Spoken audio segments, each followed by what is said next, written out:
throwing fits, ripping shit, tearing it, imperative. Then I'm killing this mic no matter where I live. These derelict rappers acting a fool, this embarrassing is flagrant. That's the nature of this entertainment, and we can't even change it. Guilty before arraignment, now the system tainted. But when we speak, they all laugh at us. And y'all wonder why I'm lacking trust. Try to fight a giant with attorneys that can back them up. That's church versus science, both sides start acting up. I'm late on my assignment, hopping up a mile high, climbing, obviously never silent. New alignment, I'm defiant, cannot describe it. Used to describe it as a young graffiti artist. Before the beard, I always got carded. At every bar, even though my bar has been the hardest. The scars on my face said I ain't always been the smartest, but I'll show you where my heart is. I said I'll show you where my heart is.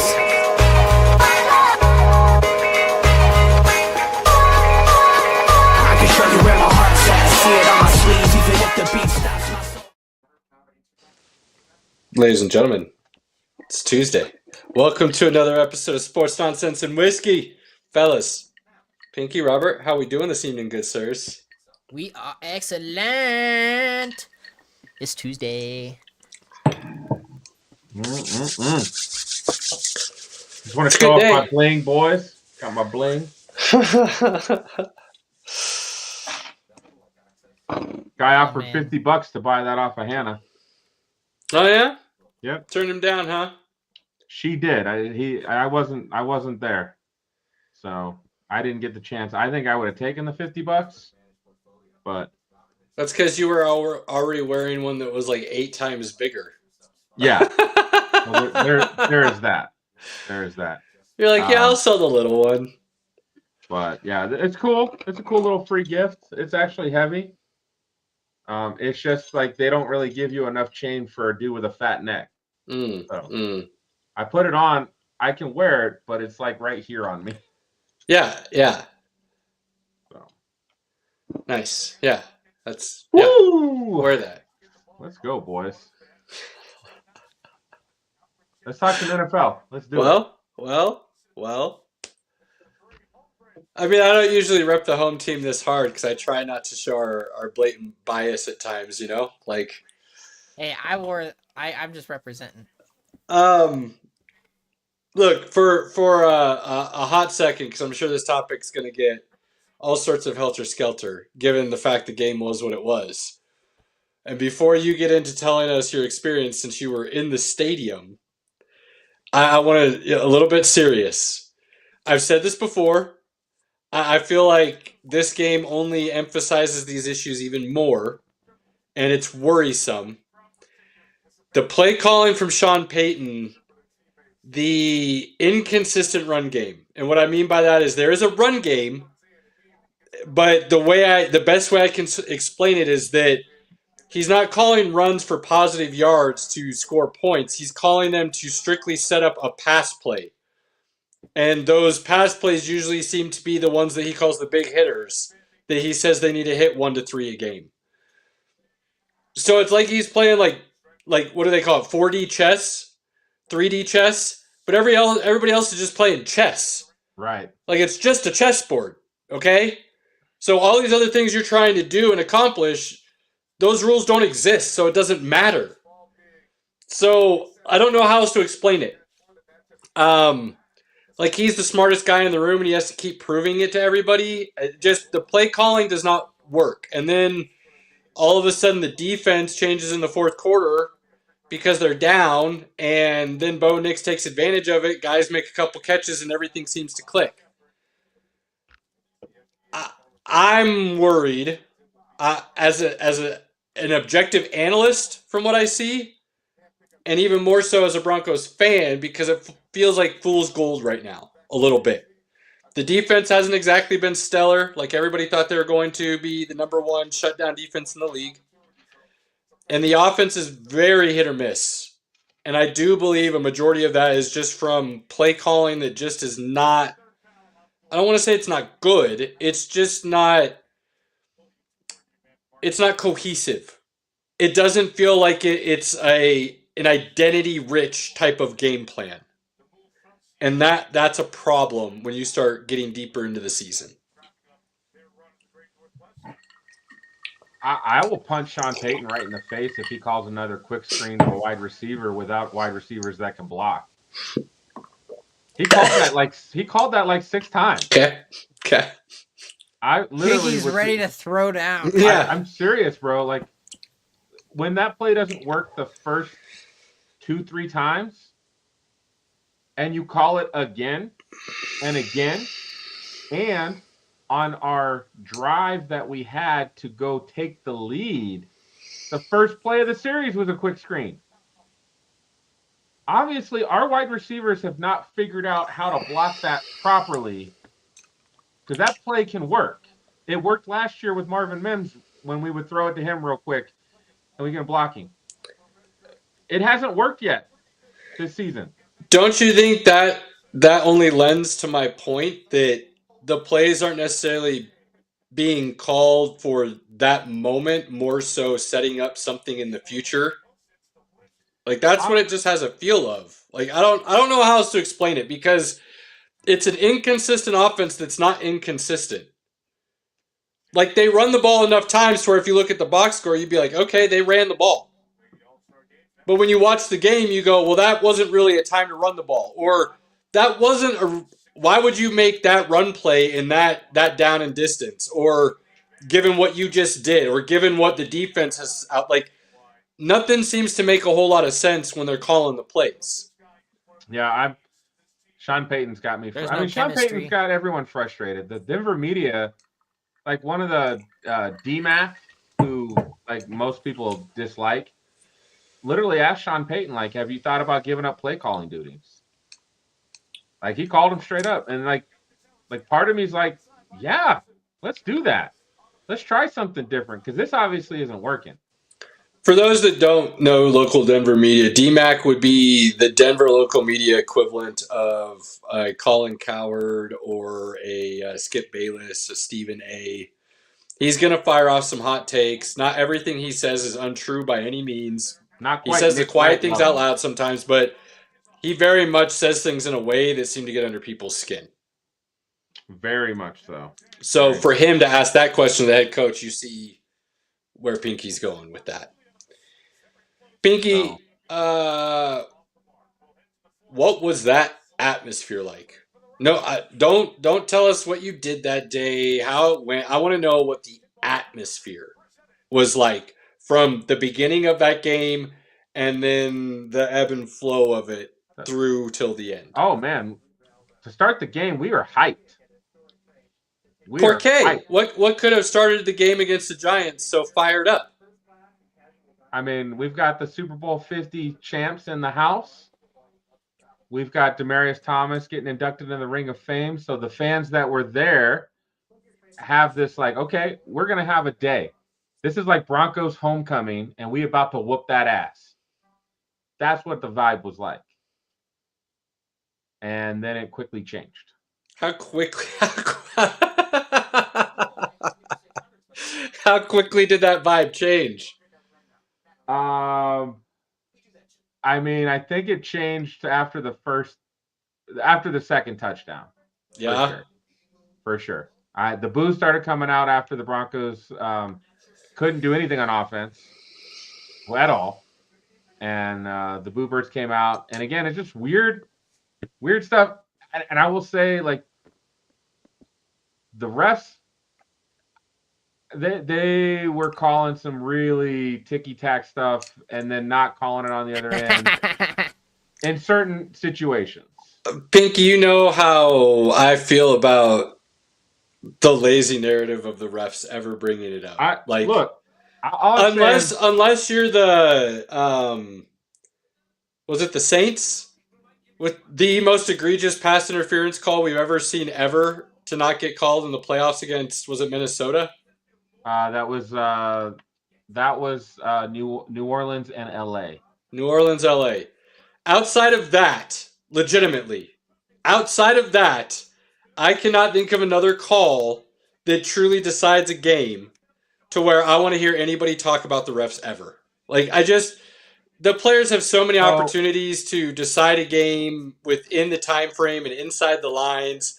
To then talk about the refs, I think, is just a lazy narrative. Well, I'll do a lazy narrative. The consistency was not there. The consistency on both sides were not there. I mean, I feel like we go into the season as NFL fans knowing that will be true every year. Do we not? But it sucks when it's your team. You're at home. Touche. Thank you for the truth. You're at home. You're supposed to get a little bit of hometown cooking, right? There was no hometown cooking. I swear these refs came straight from New York. These guys had the money line on New York Giants. We're going to make this happen. Like, there was a couple that were really bad, which got us fired up. At the end of the day, you got to play better. There were a lot of, passes dropped. There was a lot of bad play calls. Like, it was not completely on the refs. I'm just like, that consistency definitely hurt the game flow. At what point did that crowd feel like to you, oh snap, we might actually be able to see something magical today? Oh, dude, so I mean, it's 19-0 coming out of halftime. We have finally get a touchdown. It was like 20. It was 23-9 with like 6 minutes left, wasn't it? No, so it's 19-8, and the touchdown we got was off of a tipped pass, right? Which was like a miracle. Yeah. The Giants fan next to me is like, "Wait, how is that good?" I was like, "Because his hip, he caught the ball and his hip touched down. He didn't get both feet down, but he got his hip. Like that's all that. If you get a hip, you're down. Yeah. In the end zone." And so after that, it's 19-8, and then on the very next drive, the Giants get a tip pass of their own for a 40-yard touchdown. Like it was like this. It's just not our day. Yeah, it's just not our day. It's 26. That's when the crowd starts leaving. Number one fatal mistake of any fan is leaving a game early. So I had all the time. So many people reach out. I've been to a lot of games. Never left a game early ever. Pinky, tell me you stayed. Yeah, I paid for 4 quarters of football, bro. I'm getting my 4 quarters of football. My brother in college just happened to be out in New York on a trip when Melo had that infamous swing on the baseline at the end of that game. He left the game early. He left about 30 seconds before all that went down and didn't see any of it because he was outside MGM, Madison Square Garden, MSG. So, yeah. Listen, fans, anybody out there, never. I don't want to hear about traffic. Deal with it. It's part of the experience, all right? Put some good tunes on. Have somebody to talk to about something. Discuss the game, whatever. Bring snacks.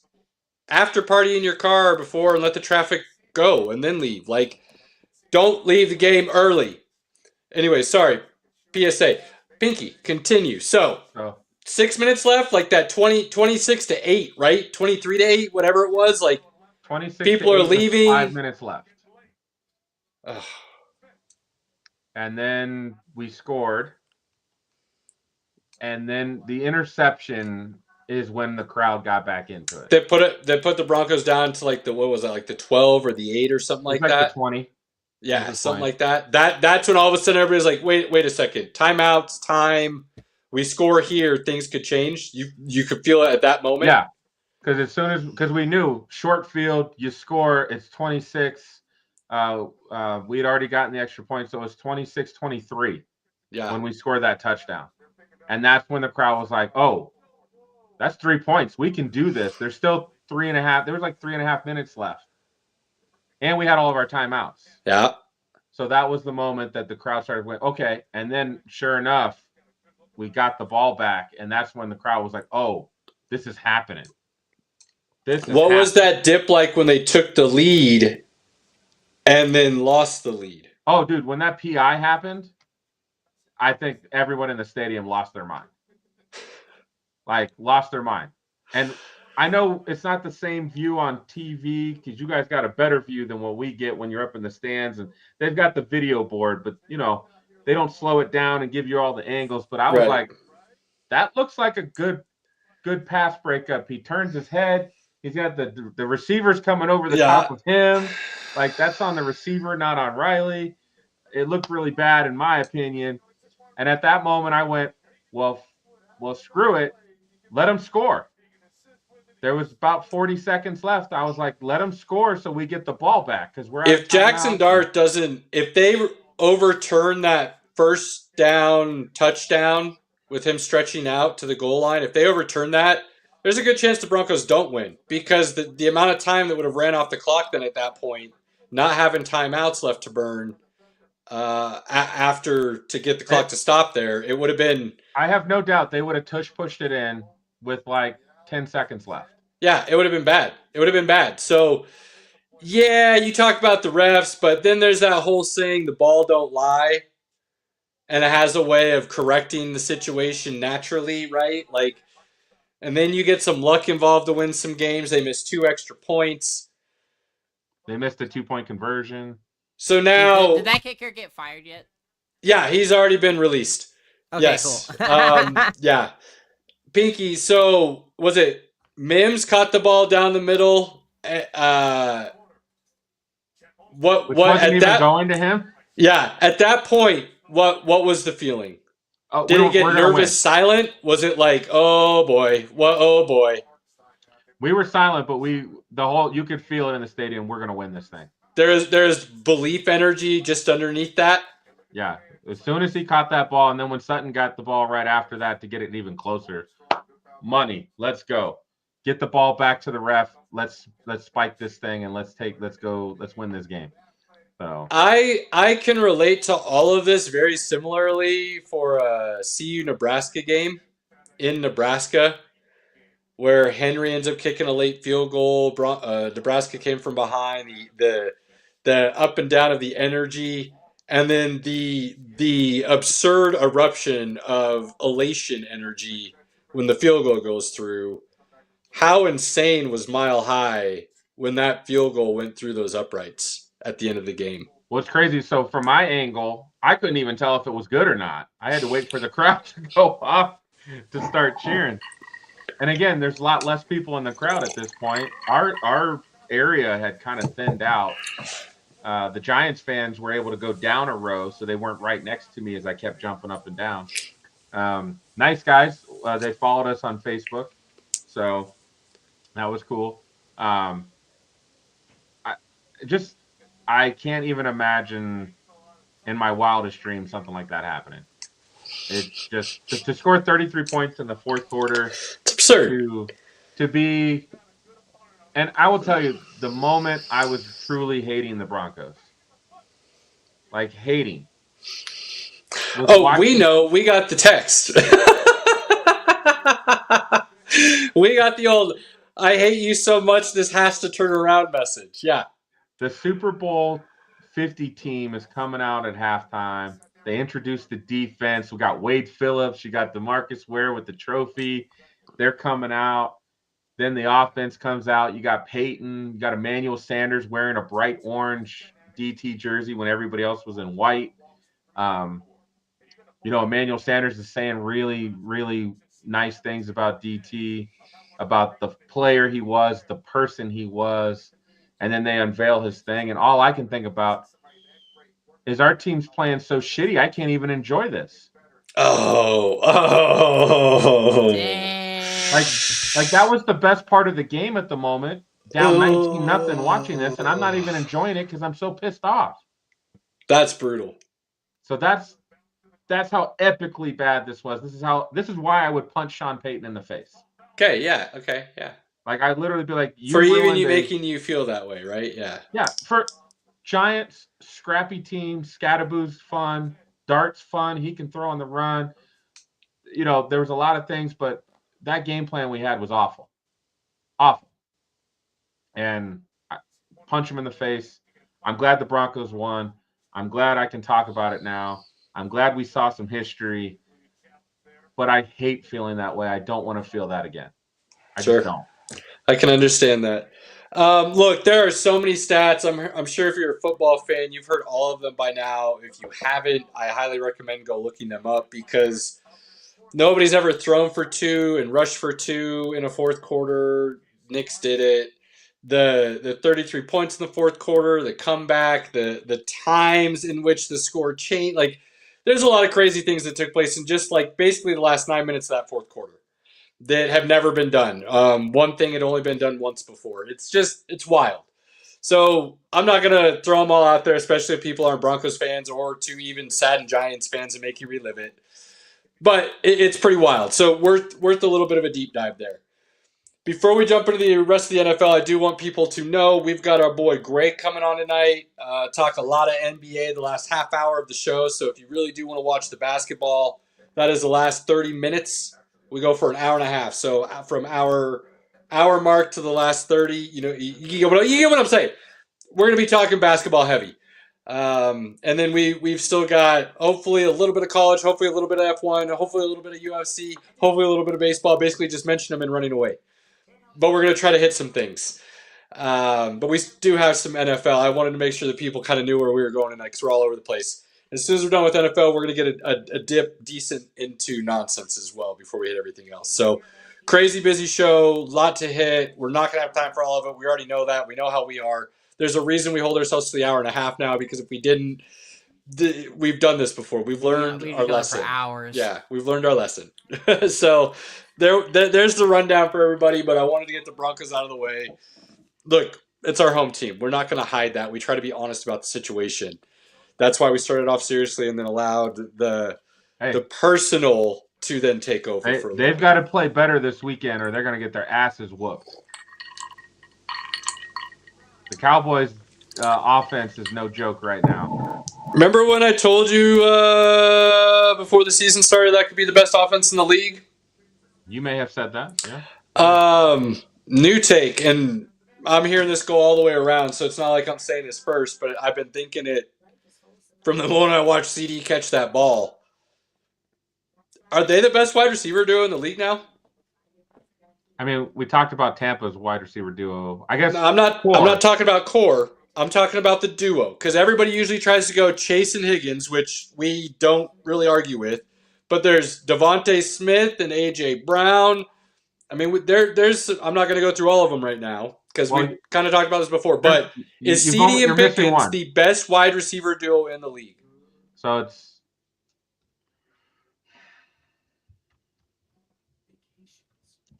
I know.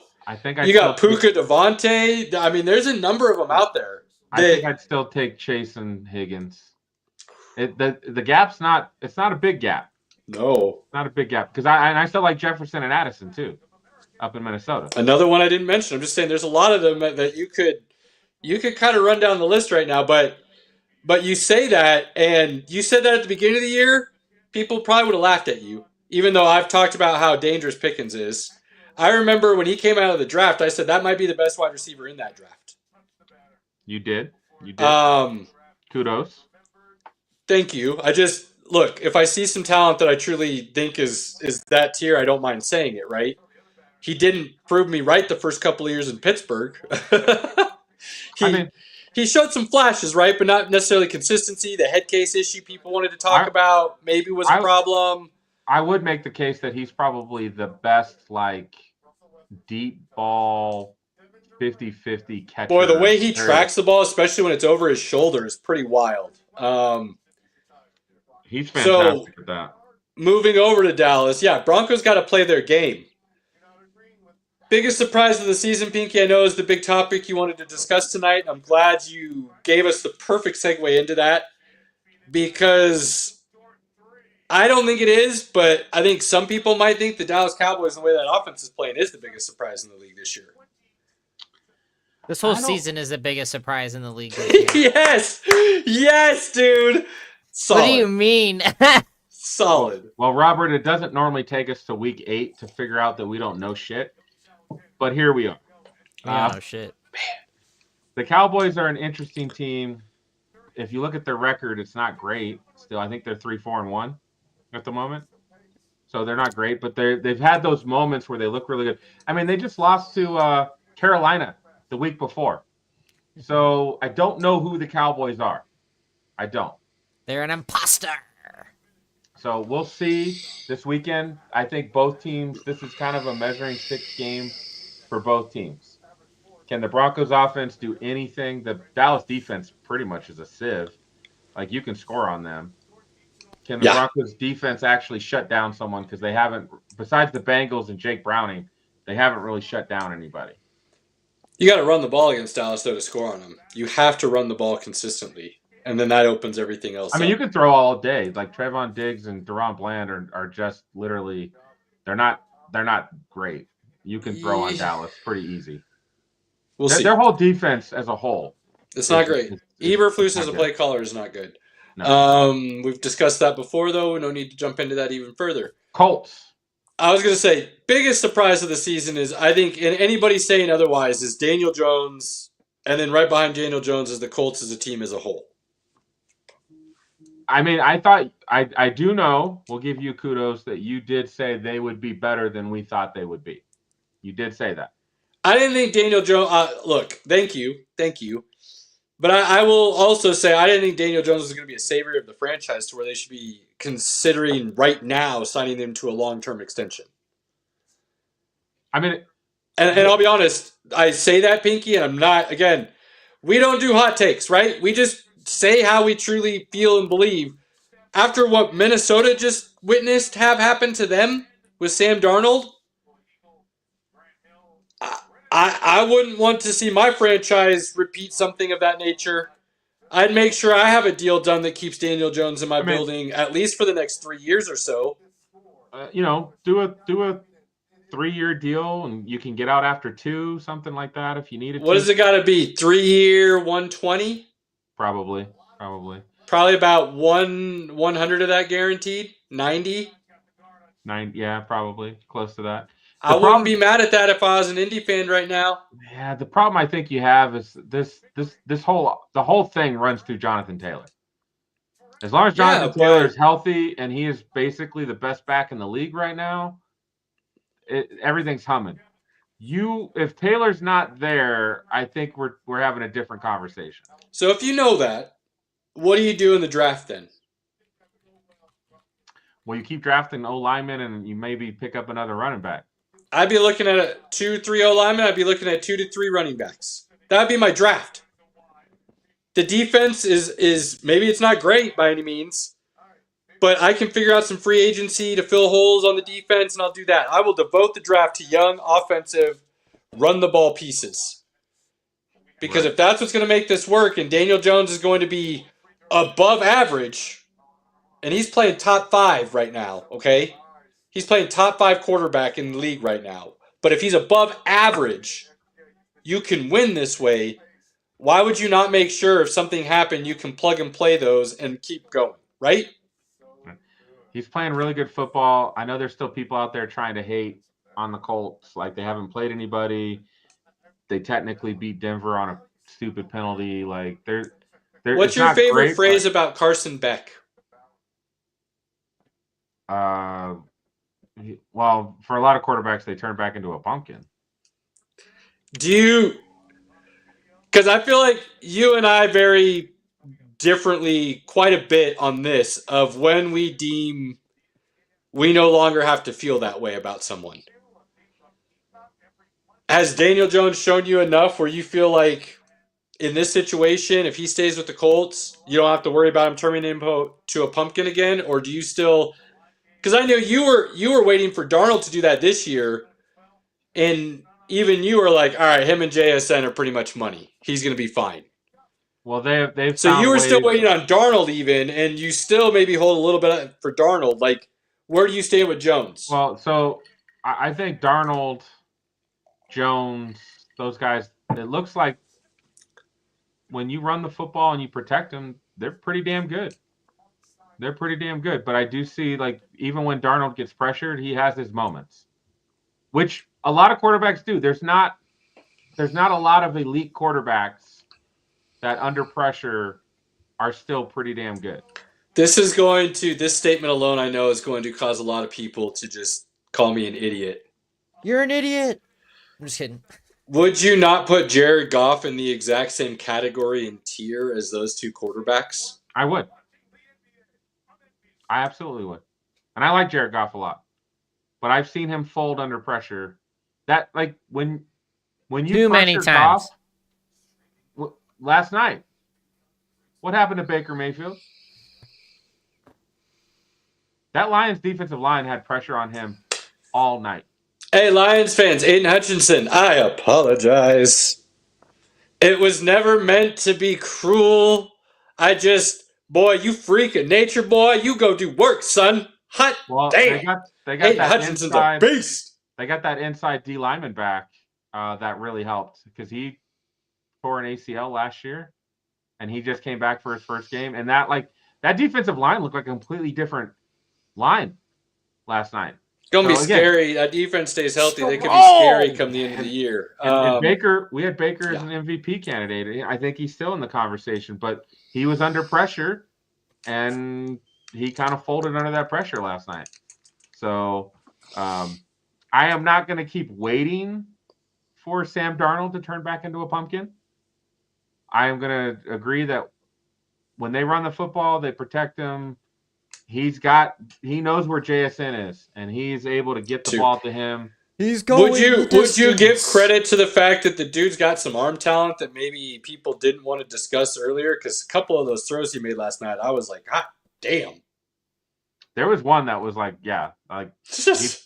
he put it in the most perfect spot that it was like, holy crap. He can sling the rock. So we're having to reevaluate. I think it's a good thing when these reclamation projects are working out, because Baker, Darnold, Jones, it gives hope for other guys. If you go to a shitty team, it's not the end of your career. You still have a chance to resurrect your career, but sometimes you might need to make a humbling decision. Daniel Jones went up to Minnesota. That's a good point. Didn't play a snap. It's a good point. Right? Sam Darnold, San Francisco, right? That's a good point. Baker Mayfield did play in LA, but he kind of he got forced his way out of Carolina. Lucky for him. Right. He got to play in LA, learn from McVay, which I think helped him on his way to Tampa. So I think one of the biggest surprises for me, outside of the Colts, I think that's just the obvious one. I think one that I am surprised by, and this will be no surprise to you guys, but I am surprised at how terrible Justin Fields looks. What I saw him do last year with Pittsburgh finally gave me a little bit more optimism that, all right, even not in Pittsburgh, he gets a decent situation. I think he can produce. Maybe not at the level I thought, but still be a solid quarterback. I'm not going to put it all on him. He's going to have to take a lot of the blame, though. The other part of the blame isn't even going to go to the coaches or the other player. It's going to go to the Jets organization. You go there to die. I am convinced of that now. I don't know how to say it, man. I'm not trying to be mean about it. I feel bad for Jets fans. Whatever is in that organization's water from the top down that's being filtered is toxic. 100% toxic. And I think the only reason you saw any success under Rex Ryan was because his personality is so big, it was able to just take all that toxicity for a couple years. But by the time it finally spilled over, you saw what happened. Everything went to hell in a handbasket real quickly at the end of his tenure. I can't say anything else. We've talked about how we really thought that defense would at least be good this year with the talent that they supposedly have on it and their new head coach being what he is. It's looked garbage. They don't get any support from the offense. Eventually. Yeah, but even then. The first game out, you look like, all right, they're going to be at least running the ball. The way they played against Pittsburgh, they'll be able to run the ball, make some plays. They'll at least be able to be competitive on the offensive end. That's ended after that game. And it's not like they don't have weapons on the offensive side. Breece Hall was once thought about as a top 3 running back in the league.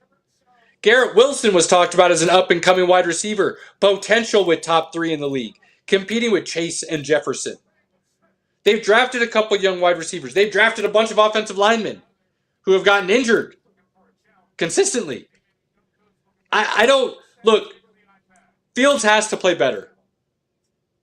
There's a lot of things that trickle down after that. The play calling could be better. The all sorts of things. They don't really have a wide receiver outside of Garrett Wilson. You could go on a list here and make some excuses for my guy, But I would say at this point in time, for him in particular, just Justin Fields and his career and his situation, I have to give him more of the blame than I ever have. He's going to have to take more than 50%. So I'll give him 60% of the blame. And then just the toxic organization that has proven to be the Jets now gets the other 40%. He's done in New York. It's done. Yes. My question to you saying all that, Pinky, because I'm really on the fence. I'm leaning towards no. Do you think there's a situation where he ever gets a chance to prove himself again? I'm not convinced that Justin Fields can read a defense and pass the ball consistently enough to be a good quarterback. I do think there's some Shane Steichen and the Colts before Daniel Jones, before Anthony Richardson. You put Justin Fields in there where you can run him a little bit, you can get him on the move, you can run the football effectively, and then let him pick his spots. Because he can throw the ball in certain spots. He's had some moments where you're like, well, that's a really good throw. So it's this not consistently enough. I can't even argue against that anymore because what is shown on tape this year is just bad. It's bad. The one place I see where there might be an opportunity next year, and this is just because it's like what the organization's known for. The head coach has some ability, possibly. If they do the draft right in free agency, they might be able to have some weapons on offense outside of the running back and tight end. The Oakland Raiders. Oakland. Here's my dollar. The Las Vegas Raiders. Because they're moving on from Geno. There's no way Tom Brady signs off on that. What else are they going to do, though? That's why I'm like, because I can't see, honestly, if I'm being honest, we know how I feel about Justin Fields, right? But I can't see another organization outside of them that would have a situation where it would make sense to give him a run and see what happens. I mean, I feel like we know that Tom Brady's running the Raiders right now. Oh, yeah. A really heavy voice. But do you because so your theory makes sense. I say yes, like that would make a good a spot for him to. Well, and I thought about the Tom Brady thing, and this is why I said even more so that he would sign off on it, because I thought you might say that. Because I don't think they want a quarterback in this year's draft. I think Tom Brady is very much like us. There's not a dude in this year's draft that I want to waste one of those top picks on. Maybe a third or fourth round and see what happens with a couple of these guys if they fall down there. But I'm not wasting the first round talent kind of thing. I'm not doing it on any of this year's class. Next year's class, though, might have some dudes coming out. Potentially. That you would want to take that risk on. So, you go Justin Fields now. If you can, all of a sudden he magically turns it around and you use this year's draft to put some talent around the Bowers and the Genties, and Justin Fields is good, then you might have something that you can be like, all right, we can work with this and go even more talent, defensive side, whatever, and build a team. But if not, you wouldn't have spent anything on Justin Fields. You wouldn't have an issue moving on from him and then drafting that quarterback the following year. And Justin Fields saves you money. He helps the cap.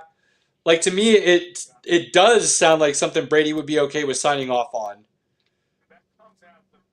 But outside of that, I can't see another situation. And honestly, would he even get a backup job somewhere? Like, it's crazy to see. It's going to be a steep fall. He'll get a backup job, but he's not getting a starter position anywhere. All right.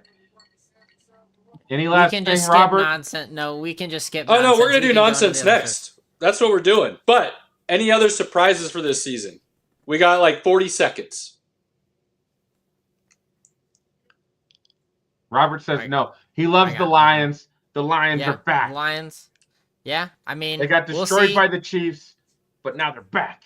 I just need them to stay consistent. I need the defense to stay healthy. I don't want to speak any ill will into the world. I love it. Nonsense, good sir. What do we have on the horizon? What's happening in the world? So actually, you know what? I didn't double check this. Let me do that real quick as I'm talking about it. So Predator Badlands is next on the list, which I know Pinky and I will be attending when we get back from Seattle. We'll have to figure out a time to go and do that. However, I am a little frustrated and concerned for this movie now. So, one, I was excited it was a Predator movie. Great. What is the number one thing that happens with most Predator movies? They're pretty violent. Gore and violence. Oh, that. Yeah, they Do they have that in those movies? They do. And some heads coming off, some entrails coming out. And this movie got a PG-13 rating. That's an immediate, this is going to be a turd. Yeah. I mean, honestly, what it should tell you guys is this should actually have potential to be one of the best movies in the franchise, because they're not going to rely on extreme violence. They're going to try to tell an actual story. So in this particular case, Caleb, I will agree with you, my good sir. Because from what we have seen thus far, Pinky, everything has been quote-unquote synthetic. You've got the android, no blood. You've got the monsters, no blood. You have monster blood, but that's not gore and violence per se. And since this is focusing on the Predator and we're on a monster planet, maybe that pays off. Maybe. That's my hope that I'm going to hold on to, because I still want this to be a good movie, because I still love the Predator. The Predator is one of the best things ever in sci-fi horror. But that's what I'm going to hold on to. We'll see. Because it's the same person who did Prey. It's the same person who did Badlands. So I'm like, I have a little faith. I'm gonna trust the process. We're gonna see where we go. But that's coming in 2 weeks. So you should have manned up and been like, this has to be an R rating. I don't give a damn. It's got to be an R rating. I don't need teenagers coming to see this. I need this movie to be badass. Adult. Yeah, that's fair. We'll see. We'll see. I'm nervous. I am nervous.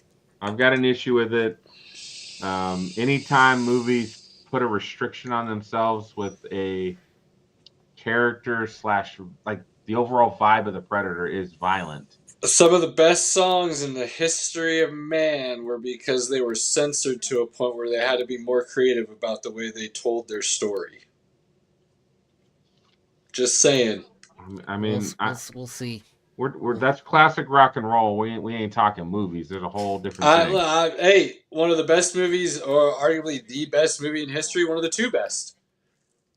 Godfather and Casablanca are both very dated at this point in time, and both very much so had to live by a different standard of what was acceptable going into the general public. They really pushed it forward. Just saying, man. Just saying. It's not just music. That is a very true statement for I mean, Star Wars went way over budget and was delayed several times. It should never have actually been a success, but it was. I would argue a step further, Pinky.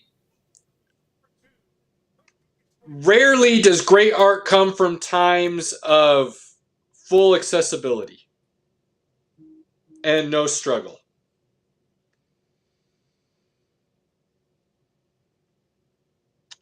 Well, I'm on the fence. We'll see who's right. Now, I'm not saying make it PG. Anybody's going to try to go, well, why don't you just say that then? No, let's be... You still have to be able to tell an adult story, like a real-life story. Like, come on now. Unless you're going to go PG and then do it all animated, then you can get away with a whole lot. And tell an even more insane story. So, play with that as you wish. All right. Anything on else, top Robert? Of that, I mean, really, Pinky. So I'm down for it. However, I'm going to explain this to you before you make this commitment, sir. This is an HBO show that will be premiering on Sundays, which gives us 2 days to watch that. And that's football and Raw. That ain't happening. That's just not happening. I was just gonna say. What's football and football? Well, hold on. But Sunday Night Football, Monday Night Football, Monday Night Raw, Tuesday Night Podcast. No, but if we watch it the week we watch that first episode after that, and then do the review on the next. So like, okay, so it premieres. We get through the first week, so we'll be a week behind, is what you're saying? Right, but Review again, what? we know that Caleb's not going to join us, so. Okay. What are you reviewing? The Welcome to Derry. Yeah, these guys are gonna horror review the show prequel with to Pennywise. It. So I'm not a huge fan. I don't accept this in my world, but because Pinky wants to do it with me on a week to week, I will do it with him on a week to week. I love the original, and I thought the remakes were pretty good. The original, legitimately, the ending of the original It is what solidified my feelings on the entire genre for the rest of my life. Well, and here's when that giant spider comes out talking nonsense to the group, I instantly went, oh, so I can just tell everybody that this is the dumbest plot line ever because you don't hide in the shed with the chainsaws. And you don't go back to check and see if they're dead without guns or the police. Oh, that's what it's all built on? Ridiculous! Which is why I don't watch any of it because it does nothing for me as far as entertainment value. That movie, I was enthralled. I was like, this is insane cinema. What a crazy story. This is some scary shit. And the ending to that movie, I went, I'll never see a movie that's supposed to be scary and think it's scary again. Because I will see every plot hole in it to ever exist to make me go, these people are just fucking stupid and probably deserve their ending. Well, like, it's so bad. It's so bad for such what was a great movie. And the fact that Stephen King actually wrote it that way, and he's supposed to be such a phenomenal author, which he is, because I like a lot of his other work. I was like, damn, this is... my mind still can't wrap it around 30 years later. I can't. How did it go from so good to so awful so quickly? So my thing is with this, right, is one, it's one of his best books. And there's no premise for this show at all in his writing. They're just taking things from what was said in the actual book and blowing it up. There are several other Stephen King projects that could be made into a TV series that I would much rather watch. I could care less about this. Stephen King, I don't necessarily agree with him all the time on his current stance of things, but I love his writing. His writing is an escape. His world building is insane. Yes, the money is there because guess who's in it? Skarsgård from the remakes. They definitely are going the distance with this. Well, they put the money honest, into it Stephen and they've King's shelled no out. Saint. He wouldn't greenlight such a project unless he was feeling this gets me a new yacht. But didn't you say he's doing what is that? Man in the Castle? Not Man in the Castle. The Dark Tower. Are they remaking that or something into a TV show? It's heavily rumored. We are waiting on Mike Flanagan to actually say it's happening. As of right now, there is no standing order. It is not in production. There's no script. There's no casting. So there is no other Stephen King projects. There's a bunch of rumored ones out there that we're hoping for, and this is the one we got. That's there are things that are in the works coming up, but one of them is Mike Flanagan's doing a remake of Carrie, I think. And I'm like, I don't need a third remake of this. Please give me something new. I have a whole bookshelf of other works that we could be doing that are so much better. We've done Carrie and they've both have failed. None of them are good. The book is so much better.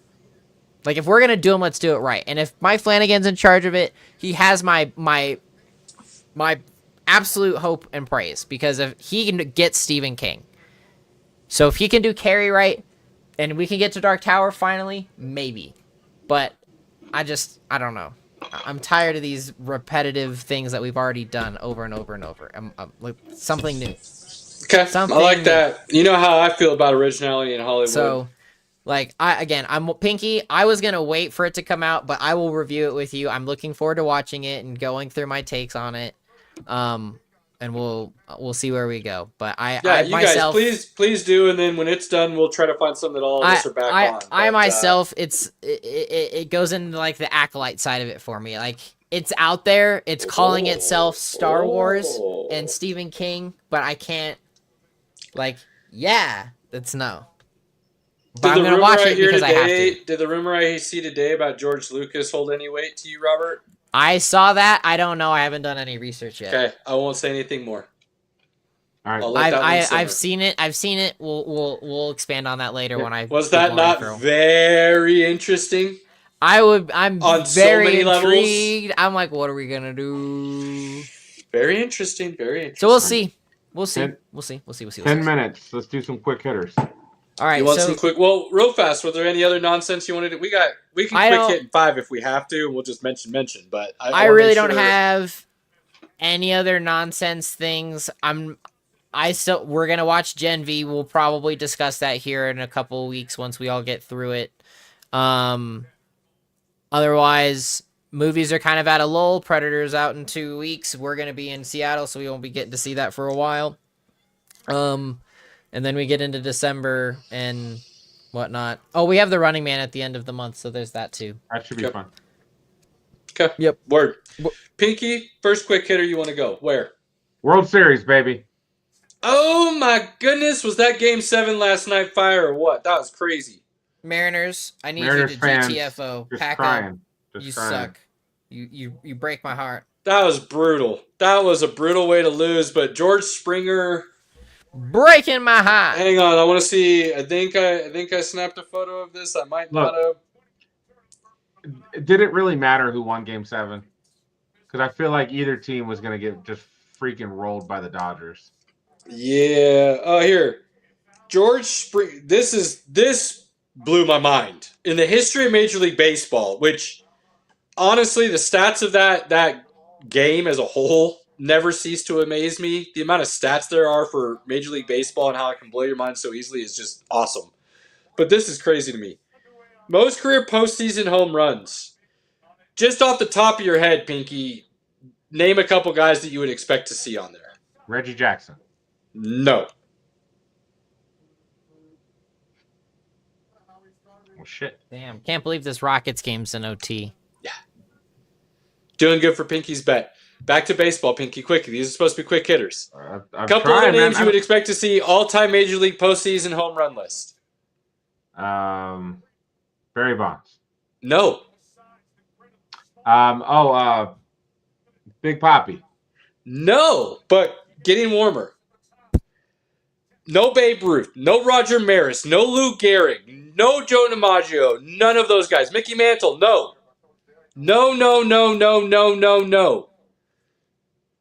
Manny Ramirez, number 1. That was the other Red Sox guy. You were warm. Manny Ramirez is number 1 at 29. Jose Altuve with the Houston Astros is number 2 all time with 27. George Springer, former Astro, hit the home run last night to put the Jays into the World Series, is number 3 with 23. And Kyle Schwarber with the Phillies, bounced around. He was with the Cubs on their magical run when they won again. He was on the Nationals, wasn't he? He was on the Nationals as well for... No, was he? I thought Schwarber was on the Nationals team that won it all. I'll look it up. Look it up. But he's number 4 at 23. So Ramirez, Altuve, Springer, and Schwarber. Not in a million years would I probably get those 4. I probably would have eventually gotten to Manny Ramirez at some point. But the other 3, I don't think I would have ever even guessed. I don't think I would have ever even thought of it. Absolutely wild. So the Blue Jays get in after 32 years of not being there. Seattle stays. Yes. Shut out. He was on that Nationals team too? Hold on. He was on the Cubs team that won it. He was on the Nationals, but I don't know if they won it that year. Okay. Either way, good call with him being on the Nationals as well. So Seattle stays shut out. They still have never made a World Series appearance. Complete heartbreak there in Seattle. Blue Jays, Canada. They make it after 32 years of not being there, and they get as a reward the Los Angeles Dodgers. Shohei Ohtani, Freddie Freeman. That pitching staff I'm not even going to discuss. Mookie Betts and all the rest.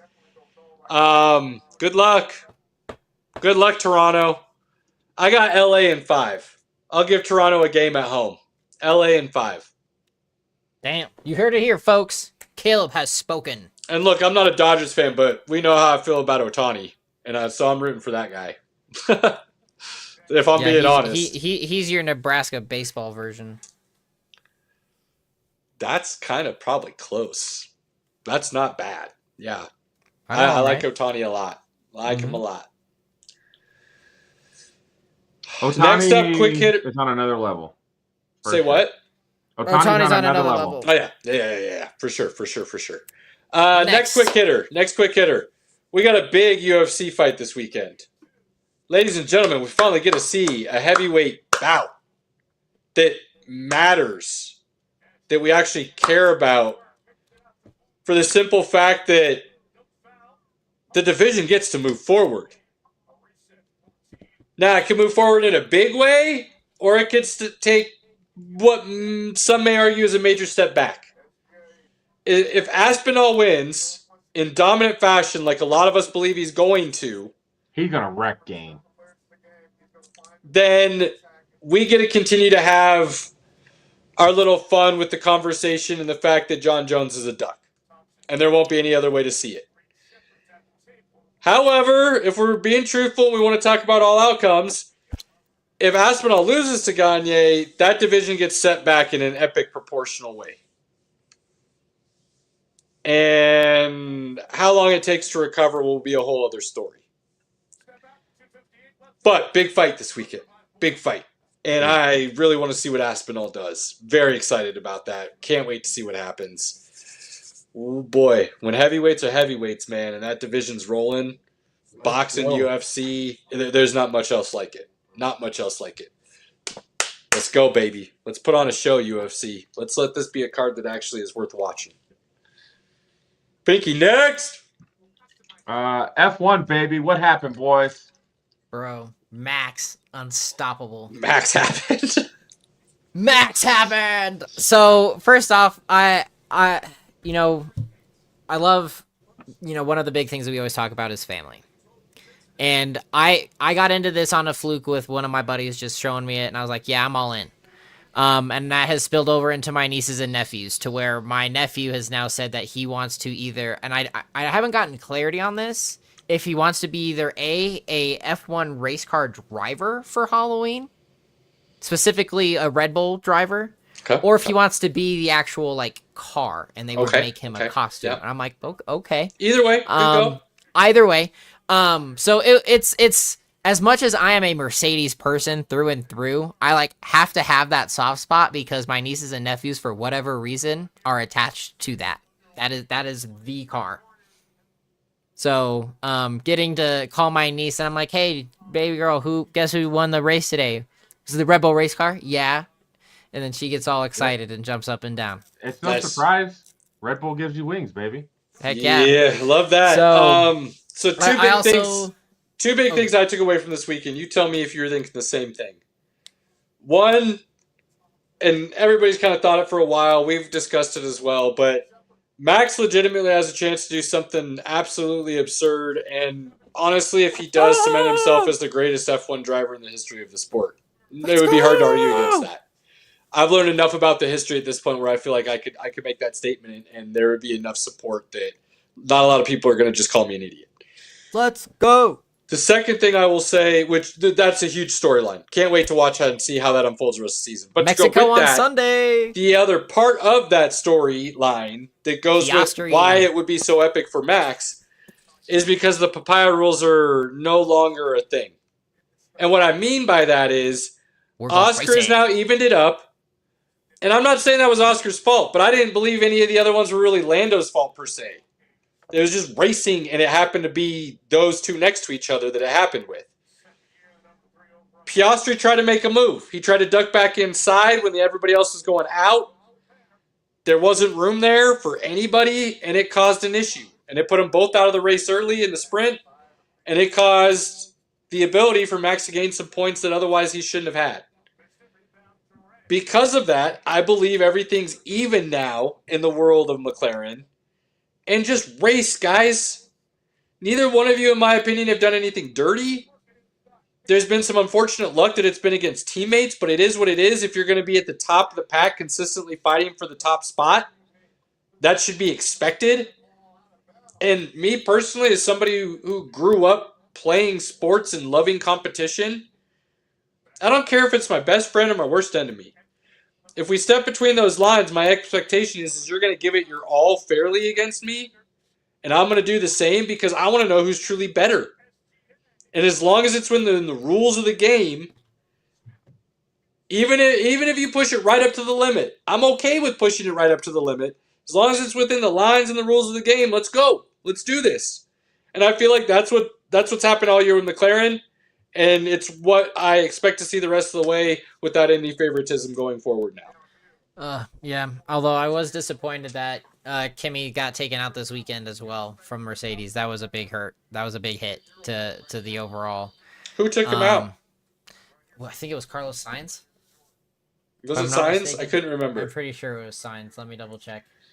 That was brutal for Kimi. Yeah, it was Sainz. Okay. I mean, so overall, I mean, yeah, the papaya rules and things, it's gonna get real interesting. We're going racing, but I think Max is he's Superman. It's looking like it's gonna be a lot Superman. of fun. It's gonna be a lot of fun. It literally, like, everyone's like, oh, McLaren's gonna, like, you're not hearing people voting for McLaren to win right now. You don't want Piastri, you don't want Norris. You just want any single one of them to lose. Kind of feels that way. It doesn't matter who wins. We want Max, but we want McLaren to lose. It definitely feels like Max has gone from the villain to kind of that hero. He's the hero. Yeah, he's the anti-hero. He's coming through. No, I'm stoked. We got Mexico on Sunday. However, it's at 2:00. It's gonna suck to figure out watching. Multiple devices, we're fine, baby. Multiple devices, we're fine. But yeah, I'm excited. F1's gonna be a great thing. At the sports bar, you just have to see if they can turn on F1 for you. There you go. But the Broncos will be on at the same time, so who knows? On that note, tune in. We didn't even touch college football, and that's just the coaching carousel and the things that are going down with college right now. It could be Ohio State, Indiana, and everybody else. There's a lot to discuss there. We're not going to make it to that point. If you'd like to jump into that conversation, please hit us up. Any of the socials. We're more than happy to dive in. Moving forward, continuing the excitement, tonight is opening night of the NBA season. We do have a buddy that is our insider.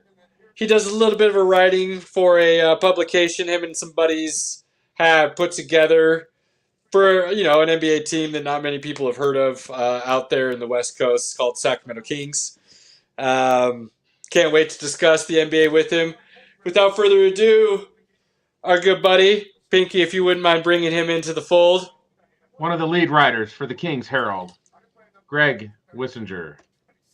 Welcome, buddy. Good evening, sir. Hey, fellas. And let's just give the man his due. Greg's got a great mustache, too. It's looking good, buddy. You got it. I mean, grew up myself, so I appreciate that. Yeah. Takes a lot of effort. It's good work. It's good work, sir. Look, without further ado, at first, but it grew on me. So, without further ado, good sir, I want to jump right into what I believe is the hottest topic in the NBA offseason. The Sacramento Kings. I know we're all. It happened a little bit late. Some were unsure if it would happen at all, but Russell Westbrook found a team. Oh man! And he's sitting right there in your home with the Kings, ready to load that backcourt with even more options to completely stifle the development level of young talent. How do you feel? Well, the good news is, here's the good news: the Kings have no young talent, so there's nothing to stifle. So, oh man, I am prepared for a truly awful season for the Kings. I mean, they'll win like 35 to 40 games, but it's going to be bad along the way. I'm actually excited about Russ. Like, Russ is actually one of the fun parts of a bad season. Like my biggest complaint is that they signed Dennis Schroeder to like $15 million a year first instead of just getting Russ on the minimum. Like that was the move. Like, if you want to just if you're just kind of punting the season, just bring in Russ for a year. No big deal. We'll all be fine. Oh man. On a serious note, Schroeder and then bring in Russ's back. Like, oh man, just on a serious note with your Kings, in all honesty, we look back 3 years ago, and that's a team a lot of people had as where the Nuggets, the Thunder, the Houston Rockets are. Where do you think it went wrong? As someone who closely tied because of the Herald and your writing, what would you say was the tipping point that truly started, for lack of a better way of explaining it, the downslide to where it is now? I could point to two key moments. So the first was in their playoff series against the Warriors in the Beam Team year. You know, they're the 3 seed. They had a couple small little things with bad luck. I mean, like one buzzer beater, Harrison Barnes shot could have completely shifted that series.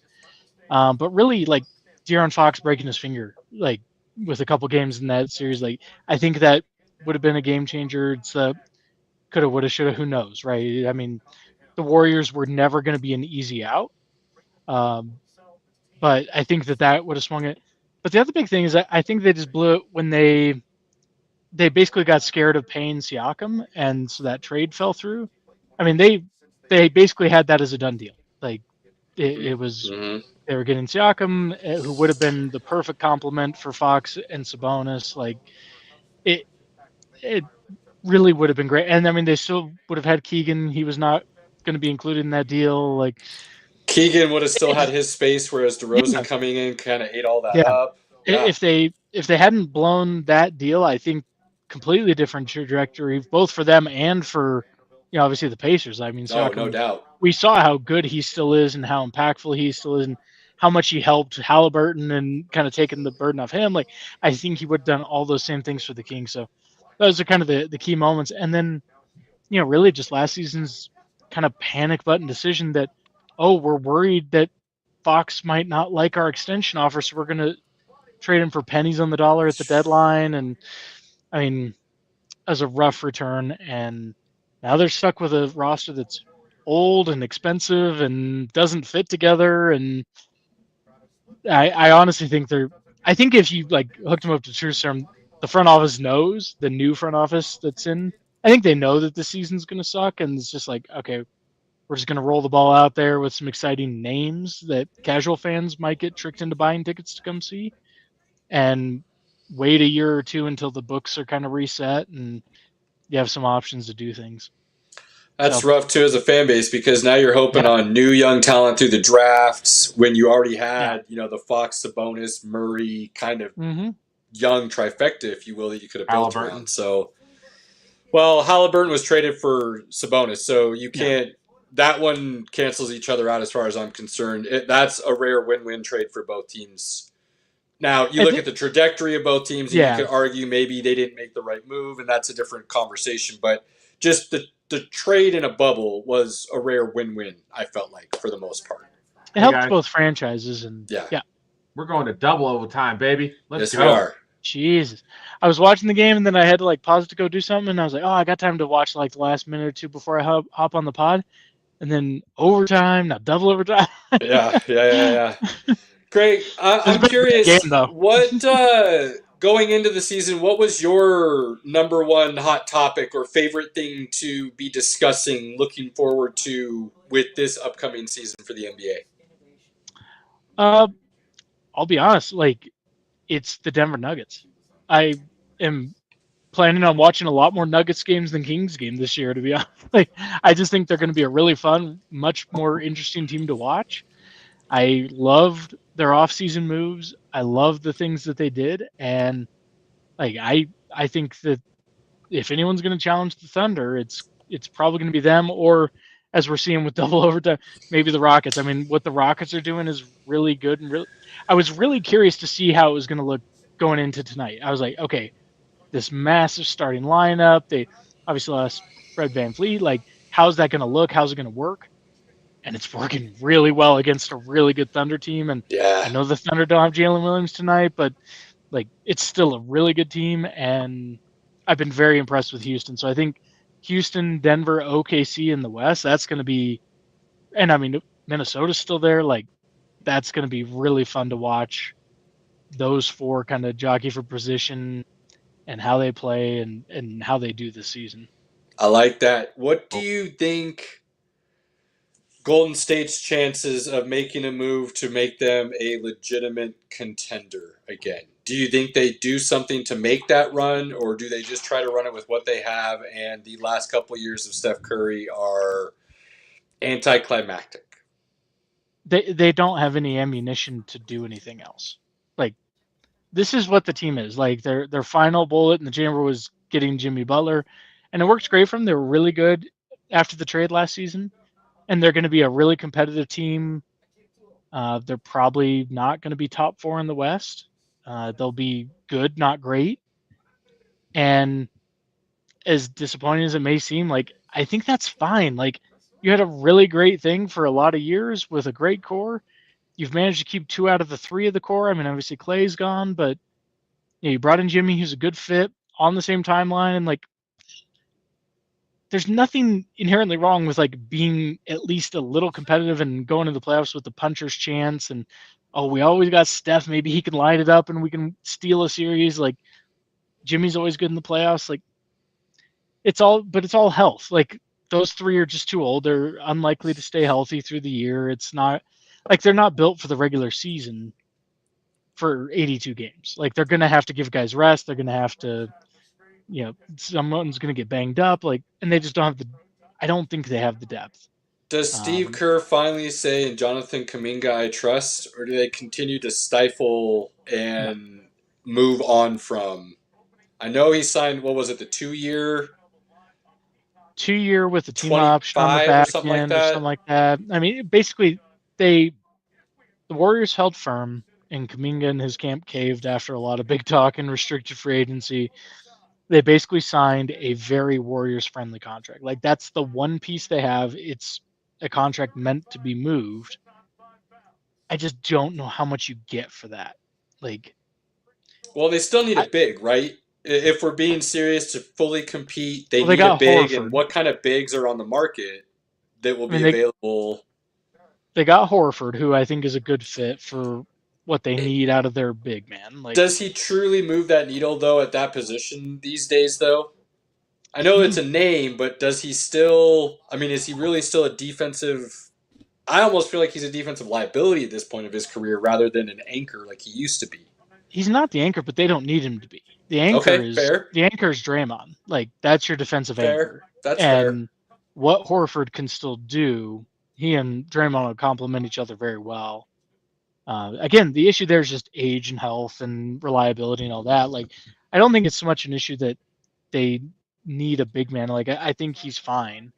And I've, even going back to the draft, I've always liked Trace Jackson Davis. I think he's a limited backup, but he's solid. They got him, and then they got Quentin Post. Like, Quentin Post is not a starter, but that's minutes solid that can be filled. Sure, he's a solid player. He was a nice find for them.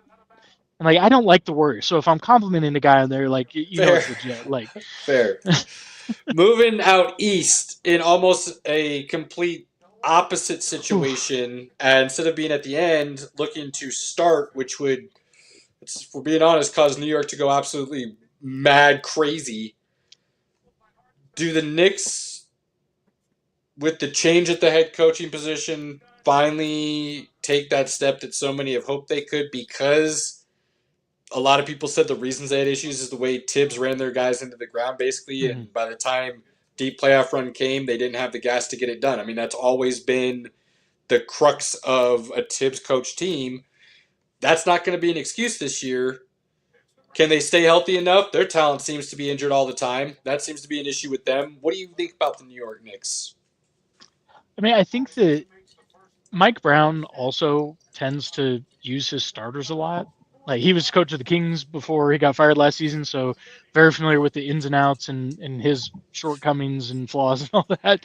But, like, I think he'll be good. I think this year would be the year for the Knicks. I think that what Mike Brown brings to the table starts to lose its luster after a year or two. I don't think he's a guy who can hold a team for a long time if there's not success to back it up.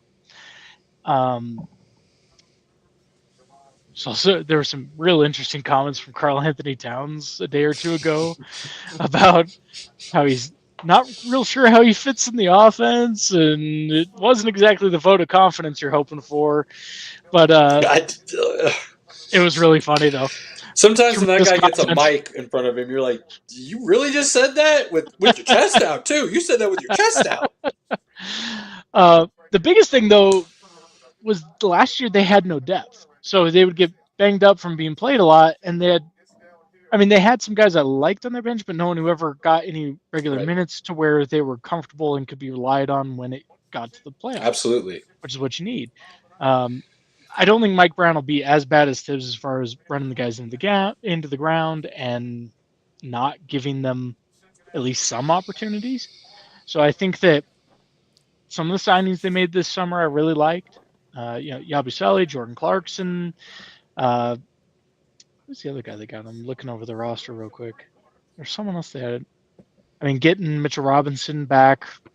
If he could stay eventually. healthy, he's a big piece. Yeah. Actually, that guy and his body don't seem to enjoy a basketball court for some reason. Unfortunately, we've seen that before with your Odins or your Brandon Roys. Fortunately, both for Portland. Sorry, Portland. The other one I liked the idea of Chris Middleton as like a backup, but he just retired instead. So yeah, he just couldn't hang. And before that's fine. his knee injury, boy, there was a point in time where, and I was included in it, people thought he was the Batman to Giannis being the Robin. I remember he hanging that 50-point game in the playoffs, just looking dangerous. And then that knee injury rolled around, and he just could never get back to that level of being on the court and truly competitive. And you know what, though? Like, that was a long time ago. You don't have to remind people that you thought that. Like, no one will remember, and you could just let that go. You don't have to bring it up. Hey, man, that was before Giannis decided to take an offseason to learn how to play offense, and, there were some things there. It would have been interesting to see what that duo could have done, though, had he not gotten healthy in the trajectory that, now that we see what Giannis was on, what a healthy Middleton and Giannis could have done. I mean, if Middleton had been able to stay healthy, his career would be just very, very different. Yeah, for sure. I mean, the Bucks as a whole would be very different. Yeah, obviously. Obviously. Some quick hitters, individual guys now instead of teams. What do you think this season means for guys like Jaylen Brown, Giannis Antetokounmpo, and Devin Booker? Some really big names in very different situations across the board. I was gonna say, like, one of those is not like the others. Like, the Bucks will still be good. Like, they may be flawed and may not be full-on title contenders in these, but like, that's still going to be a really good team. I mean, Miles Turner's a really nice fit. He's an upgrade over how Brook Lopez was playing last season. Like, I mean, he started to fall off. So, I'm much higher on Milwaukee than on Phoenix or Boston this year. I mean, Boston, they're going to talk the talk. They're going to come out and try to be competitive at first, but at the end of the day, like, the smart thing for Boston to do is going to be to try to unload another guy or two before the deadline. Maybe tell Brown, like, oh no, we're really worried about that ankle. My ankle feels fine. No, we're real worried about your ankle. Like, you need to sit for a little bit. Like, add a lot of talent to what you have in Boston, and you're in really good shape again for the years to come. And then the Suns are going to be possibly worse than my Kings. Like, they're going to be really, really bad. So Devin Booker just got an extension several years too early, basically to keep him from demanding a trade too early. Like, they just, like, what if we give you a lot of money that we don't have to? And he's like, okay, that'd be fine. I'll stick around and be the good I know you soldier say one of these is not like the other. I could argue that same statement slightly differently, though. Giannis may be the only one that could be possibly on the move, though. Based on statements from... I'm not saying he is. I'm just saying based on statements from the Celtics and the Suns, it very much sounds like those are cornerstone pieces and they will be not going anywhere, regardless of offers. Giannis, though, based on a lot of people's opinion, if he finally decides it's time to move on, could then make it such that Milwaukee will move him. Well, I know you said he's not, but what do you think the scenario needs to be for that to actually become a viable situation? I don't see him going anywhere midseason just because it's much harder to make things work money-wise in a trade. Sure. It's hard to like maximize your return if you trade mid-season, which is another reason I thought the Kings were stupid for trading Fox mid-season. But I would also say that although we're here, Booker's a cornerstone, he's not going anywhere. Jaylen Brown's a cornerstone, he's not going anywhere. Well, last season, Luka Doncic got traded mid-season, so who the hell knows what these temes are going to do? Yes, theory. You can't like full assume stop. anyone is Period. safe. Like, you are completely correct. No arguments here. But because we like to do some of this on the show and enjoy a little bit of a banter conversation, indulge us ever so slightly if you wouldn't mind, good sir. If Giannis went somewhere, the most likely destination, because we know he's one of those guys that's not going to go somewhere that either is an A, one of the big markets, or B, a contender. mm-hmm. He doesn't get moved to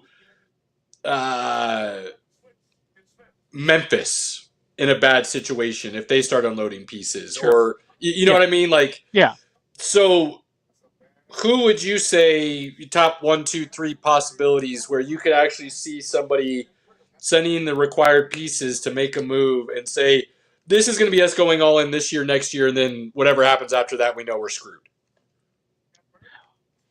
Here's one that a lot of people seem to think is the most likely. The obvious one is the right? Spurs.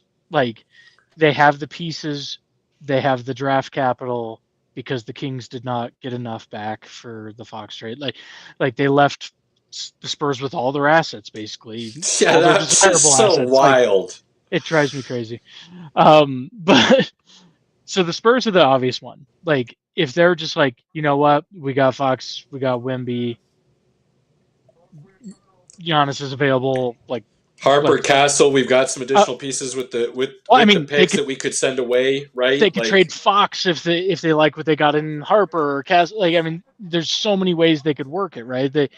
They have good pieces that would keep, either keep Milwaukee competitive now or pieces to set Milwaukee up for the future.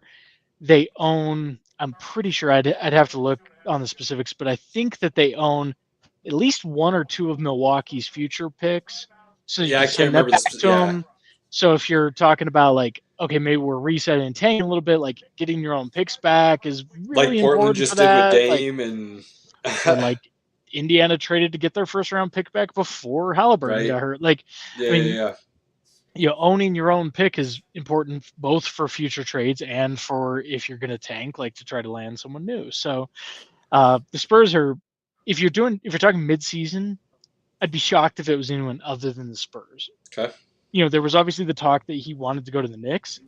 It's just so hard to see a mid-season trade because the Knicks should be pretty good. Like, are they going to blow that up? Right. What would they have? Yeah.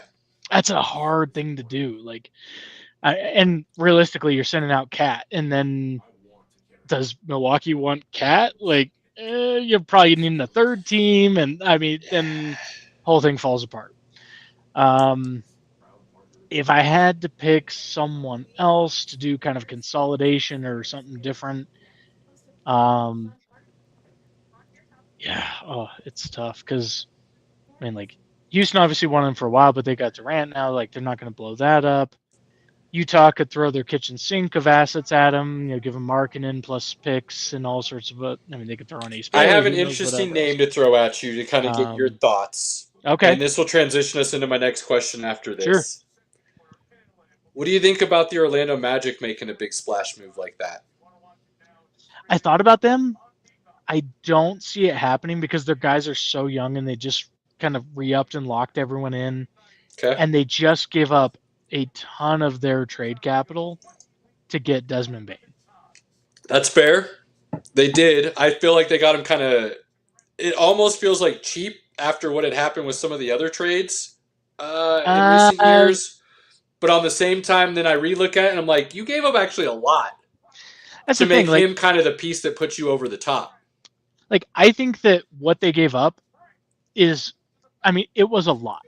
But it's also one of those litmus tests of, like, how much random basketball do you watch? Because, like, I love Desmond Bane, and I think he is perfect for Orlando. Like, his fit in that situation. Like the trade. Yeah. Cheers, good sir. We are on the same page for a very rare opportunity. A team that is built on a defensive identity but needed an offensive punch. Like, you've got a head coach who won't play anyone who isn't giving you defense. Okay, well, Desmond Bain is a good defender. Will buy in and help you on that end, but is also just a really good, really underrated offensive player too. Banchero and Wagner can play, both of them, but they also play, from my perspective, an unselfish style of basketball, even though they both can put up points. And then, like you said, they like to play defense and run from that, transition into that first option offense into their actual offense. So a lot of fun to watch. The reason I bring them up as a name is twofold. One, because I think they're interesting to potentially make a splash, even though they did move on the Bain trade. Depending on where they are come that trade deadline. Who are they giving up? Like, they're not flipping Bain. So the splash, they're not giving up Paulo. Like, fully agree with you, and that's where it gets very interesting. And I don't quite know, the way the NBA works, predicting a trade is almost near impossible because you start bringing in a third team, a fourth team, money starts getting moved, and you start trading contracts just for dollars and cents reasons. Especially with I don't have a good answer for you there, so I apologize. It's just kind of a gut feeling that if they're in that top three, I could see them making a splash move. Now, when I say splash move, though, I don't necessarily mean a big name move. More what if we bring in another trade? I thought you were still on Giannis. I was like, I just don't see how apologies. No, I am transitioning now into, and I should have started with this. Where do you feel like some surprise teams could be, or up and coming dark horse, if you will, to make a run teams? That being Orlando, I feel like is fully in that category for this season. Yeah, I mean, Orlando, I could see pushing this year's Houston, if you will. Possibly Orlando could be this year's Houston. And a big thing for them, too, is health. Like, they've been really good the last couple of years when healthy, but they've had injury luck that has gone against them. And if they can stay healthy with adding, like, I could easily see them being a top 4 team in the East. Like, would Detroit surprise you if they were in that same category? Yes. Let's go, Pistons. I think there was a little smoke and mirrors to their success last season, and they lost some key things. I mean, like, Jaden Ivey's already hurt again. That is, I agree. Tim Hardaway Jr. and his whole fiasco blew up in their face. They ended up, bringing in Duncan Robinson, who's fine, but it's nothing that exciting. Like, did last year's Kate Cunningham season change your opinion on him at all? It did. I know you thought he was talented, but not quite a guy you could build around. No, my whole thing was I always thought he would be better as like the second best player on a team. Sure. And last season, I definitely had to eat those words. Like, he showed that he could be the number one guy, the superstar on a good team. Like, that Pistons team was really good last year. I just feel like they've lost a little too much. I mean, I wouldn't be surprised if they go for a big trade of some sort mid-season. That probably should have been my better answer, because you're right. That would be a very interesting situation. Because they've had a taste of success. They've got some pieces. They've kind of kept the powder dry. Like, it would not surprise me at all if they made a big move at the deadline. Hey, boys, we actually got a fantasy question. Hang on, I'm getting there. I got you. I'm watching this. Do you know how I've been playing with this the whole time? I got you, baby. I don't know. I'm running this. He's playing. I got it. Tanner, stick with us. I'm going to get to you, my guy. I promise. I wanted to let Greg answer. Pinky just throws up hands and then starts talking before the teacher even says anything. Hands up. Oh, goodness. That's my guy. Out west, do you see a team like that? We know what the West is, but do you see a team like an Orlando or, to a lesser extent, Detroit out west that could possibly cause some chaos or a run? I mean, I think the Spurs are set up to be much better this year. I mean, they had a pretty decent season despite, Wemby missing half the year. They only got 5 games with Fox and Wemby together. I think that they'll be pretty good. But the other one's Portland.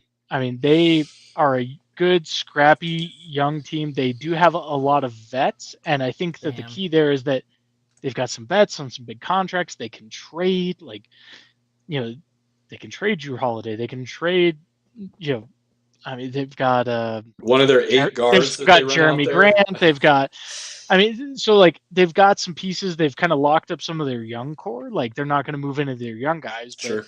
I could see them making a move to kind of get off some of a few of the older or more expensive guys and kind of bring someone else who could be an impact player in. Like I think that they'll be kind of in that mix around the play-in. I don't know if they can be more than that just because the West is so stacked, but 9, 10, 11, depending on how they play yeah, their season out right there. but they should be a fun young team to watch, and they're definitely a team on the rise. Nice. I like that. Last quick hit question, then we'll get we'll throw out the show's opinions on these questions coming in from Tanner real quick, and then we will let you get going because we appreciate your time very much this evening, good sir. MVP, front runner Wemby, Luka, Jokic. Where do you see the MVP? If you had to pick right now, today, at the end of the season, who would you say is going to be your guy? Who are you dropping money on? Jokic. I mean, it should have been last season, and each of the past several years that he didn't get it, it probably should have been him. Like, I mean, he's just one of the most dominant forces in the league today, and I don't think Wemby's quite in the MVP. I mean, he'll get votes, but like getting votes for MVP is not really. I mean, doesn't mean that much. I mean, I think the only other guy. I mean, so Jokic, SGA will be there again, assuming the Thunder are still good. Luka is going to have the LA push. Like if he is skinny, Luka already getting the push. He's coming in shape. I love Luka, so that's not a dig at Luka, people. Oh, no, okay, no, I love me some Luka. Yeah, absolutely. Luka's awesome. The issue's never been being in shape at the start of the season for him, though. It's the wear and tear and conditioning over the course of the season. So if he can hold up, I mean, he had an argument for 2 years ago that he maybe should have won it then. I mean, Luka, if he can basically have 30, what was it, 37 and 7 is what he averaged? Absurd. Like he's a phenomenal player. Like, so it wouldn't surprise me if he was in the mix, especially with the LA narrative media push. Like that's a big part of the MVP conversation, sadly. So wouldn't surprise me one bit. Outside of that, it's oof. Does anybody out east get a push? Giannis is going to be Giannis, but are the Bucks good enough to give him a true chance this year? And outside of him, is there anybody else in the East that Jalen Brunson? Will he make a run being on the Knicks? That's the thing. Like, let's say we get to the playoffs and the Bucks are 60+ wins, 1 seed, 2 seed. Like, Giannis is going to get a lot of love off that. I mean, absolutely, as he should. Yeah, he's consistently like 3rd or 4th in the conversation most years for MVP. Yeah. I mean, he would be the East kind of dark horse. Just, and it's weird to even call him a dark horse because again, he's always in that conversation. But yeah, I think that. I mean, it's the usual suspects at this point: Jokic, SGA, Luka, Giannis. Like, I don't see anyone from New York just because that's such a team unit the way that they work. I don't think Brunson does enough, and this is not a knock on him. I just don't think he's enough to push himself into that conversation. That's fair. Even if they're really good. Could the Celtics and Jaylen Brown do the exact opposite of what you think? Do you see that as a potential possibility? Not likely per se, but a potential possibility where he shows out as why he makes his case as I'm the dude you should build around if you're going to trade anybody and let Tatum walk. That kind of mindset when he comes back healthy, I'm going to show you I could be that guy. Do you think that's in the realm? I'm trying to figure out a way to answer it while still being respectful to Jaylen Brown because I do like him as a player, but okay. But no. Like I feel like I've watched enough of Jaylen Brown to know like he's not that guy. And that's okay. Like that's not meant to be a dig. It's just like he's not that guy on a title contender. He can be that guy on a 4 or 5 seed in the current version of the East, and I think he very much will be. But I think you have a better chance of like the Pacers blowing expectations out of the water and like Siakam being in that conversation. I don't hate that. I don't hate that. I think that's more likely. And here's what's funny: like I think that Brown is a really, really good player. Like I really like Jaylen Brown. This is not meant to be a dig on him. I just don't think if he is your number one option with some of the other gaps and holes and issues on that roster and how I think their season's going to go, I don't see him being enough to overcome those issues. And Tatum's not playing push this year, over. right? No, Tatum wants to. It'd be crazy if he did. To be plain and simple, it would be absolutely ridiculous if they allowed it. He tore that knee in the playoffs, right? Achilles In the playoffs. He ain't coming back. He's talking about, I'm not ruled out. I might try to come back in like March. Like that's thanks, Aaron Rodgers. Let's just stop that now. Greg, let's end it here on these two. I think these are kind of unique and fun to end it here with Tanner's questions. Obviously, a little fantasy play here on where they're coming from, but I will say this, and then we'll see what you think. A healthy, motivated Zion Williamson is one of the most talented guys in the league. Period. Mm-hmm. End of story. You will never get a healthy, motivated Zion Williamson in New Orleans. Period. End of story. I don't know how else to say it, and that's just how I feel about Zion at this point, unfortunately. Cooper Flag is generational. You want to know how we feel? Go start running through our socials, and I will tell you exactly what he is and who he is. I very much believe if there's a gun to my head kind of situation and I had to pick generational talents of the most recent guys between a Wemby or a Cooper Flag, I would pick Cooper Flag.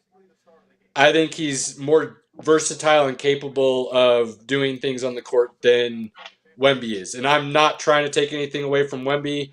I've already eaten all my crow I possibly could and then some for saying I would pick Scoot Henderson over Wemby. Bad take. Sorry.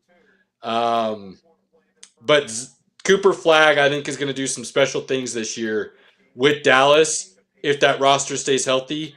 And I'm saying that outside of Kyrie because I don't expect Kyrie to be playing enough games to make a true impact unless he's actually healthy enough to play in the playoffs. I'm expecting him to basically be out for the season because of the injury he suffered. He'll play, but I just don't expect him to be contributing to a point where it matters in a way, I guess. I think Cooper Flag is a difference maker if the rest of that roster stays healthy. Greg, what do you think about those two completely different subjects? So on Zion, there's a very big reason for him to remain healthy and motivated this year. That's true. That is true. His contract at this point is essentially mostly non-guaranteed unless he hits weigh-in benchmarks and then also like games played benchmarks. And I mean, like, is he the biggest trade asset piece that's going to be on the market come that time of season? I don't think he's on the market because remember, the Pelicans traded away next year's first-round pick unprotected in the draft. I forgot about that. They have no reason to dump anything or tank or anything like that. I totally forgot about that. Oh, man. Woo. Here's the thing I'll say, though. And this maybe should have been something we brought up. Like, it's the whole, like, you know, when certain guys get nicknamed if healthy, because, like, Zion, if healthy, is a phenomenal player. And if he's healthy, the Pelicans are really good. That's true. He played 70 games the season before last, and they were a playoff team. Yep. I mean, granted, a first-round exit, 8 seed, they got rid of Brandon Ingram. Like, there's a lot of issues there still, but, like, they could be a lot better than people are penciling them in right now because a lot of conversations have them like, 20, 30 wins. Like, and I don't think they're going to be good. Like, they're not going to suddenly be like a 6 seed or anything. But if Zion's healthy and he's incentivized to play as much as he can, they're going to be a lot better than those expectations. That'd be a tough out every night. I can agree with that for sure. Okay. And all right. Fair. As for Cooper Flag, I'm not a big college guy. You guys know this. Like, I don't watch much college ball or anything like that. I've only watched a little bit of Cooper Flag's like NBA preseason, but what I've seen, it's like Okay, yeah, I get it. Like this kid's gonna be really, really good. Like, you know, it's hard because so few guys can come in and put up like superstar numbers as a rookie. So like if you're talking from a fantasy perspective, I don't know how valuable he is or where you want to draft him or any of that crap, but he's going to be good. Like he's going to be a good player and going to be fun to watch.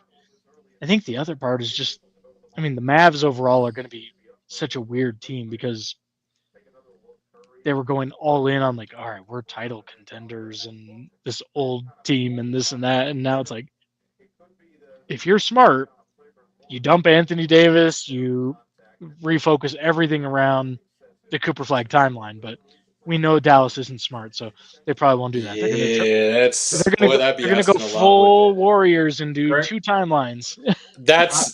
You're not wrong there. It is wild to think about though, because Dallas might be the biggest what if in the league. They No. stay healthy, they could possibly be the best team in the league. No, They could have the best record in the league, for sure. no, I could easily see that happening if they're fully healthy. I could also see them incorrect. missing the playoffs. They're already not fully healthy though. Like this is the thing. Like, Look, I said biggest what if, right? I didn't say Garrett. I didn't say go put money down. I said the biggest what if in the league. Like, it's a wild situation they got going on down there in Dallas. you think that a team whose point guard position is manned by D'Angelo Russell is going to be? I think Cooper Flag's running the point. I think Cooper Flag's going to run the point from day one, and I think he is that talented that they're not going to skip much of a beat with him running it. I do. Pinky does not have any faith in Cooper Flag. He's made that very clear for a minute. So let's take this back to Giannis's early days with the Bucks, coached by old Jason Kidd, who is currently the coach of the Dallas Mavericks. He took Giannis and had him playing point guard, and it went very poorly. Yeah, but hold on. It like set up and develop skills long term for Giannis that were beneficial. Like Giannis is a much better passer because of it. He's talked about the benefits of that, but it's a rough learning curve. And I'll give you that. I think that as good as Cooper Flag is, and as good as he's going to be, it's very tough to take a guy who is a 6'9" forward, slot him in at point guard as a rookie, and have him be successful in the NBA. In that regard, I will agree with you. You're not wrong there at all. I think, though, if we're being honest, though, the difference between Giannis coming into the league and Cooper Flag coming into the league are night and day. Night and day. Giannis has developed into a generational talent. Mm-hmm. Cooper's coming into the league as a generational talent. So, and maybe I'm too high on him, and maybe I am giving too much credit, but I think there's enough talent there around him to fit all the major key pieces you want. A solid big, one of the best players in the league when healthy. Street clothes has to be on the court. We understand what it means. They've got shooters on the perimeter. They've got other bigs to fill in outside around him to play defense. And look, it's a little close to my heart because I was a big Mark Cuban guy and Dirk. I had a fondness for that duo and what they were able to accomplish. And so I still have this fondness for Dallas. I won't deny that. But I've been on Cooper Flag since he was like a sophomore in high school and just waiting for this. I think he is going to tear the league up. And so that's where that all comes from. There's a lot of hype that I've developed that I won't deny. But I think, if I'm being honest, I do also think he's backed all of it up and there's a reason for it. The dude has just shown out at every possible level and scenario that was presented to him.